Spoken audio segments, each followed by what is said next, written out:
ये देखिए फ्रेंड्स, मेरे पास में ये एक पिवट टेबल है और पिवट टेबल हम कैसे क्रिएट करते हैं, कैसे पिवट टेबल बनाई जाती है, वो सब चीज़ें आप जानते होंगे। अभी हम बात कर लेते हैं कि पिवट टेबल को अगर अब डिलीट करने की बात आए तो डिलीट कैसे करते हैं।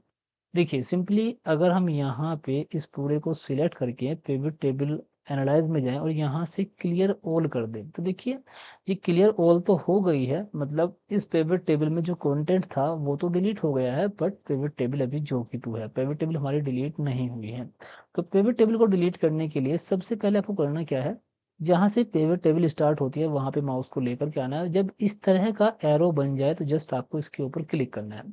ठीक है। वैसे तो आप नॉर्मली इस तरह ड्रैग कर सकते हैं, लेकिन अगर मान लीजिए आपकी पिवट टेबल का जो स्केल है वो काफ़ी बड़ा है, काफ़ी एरिया में को उसने कवर किया हुआ है, तो उस केस में पूरे का सिलेक्शन करने के लिए सेकंड्स में आप यहाँ टॉप पर आएँ और ऐसे क्लिक कर दें, तो जितनी भी बड़ी आपकी पिवट टेबल होगी वो सेकंड्स में सिलेक्ट हो जाएगी। और इतना करने के बाद आपको कुछ नहीं करना, कीबोर्ड से डिलीट प्रेस करना है, तो आप देखेंगे आपकी जो पिवट टेबल है वो डिलीट हो चुकी है। ये सबसे आसान तरीका है डिलीट करने का।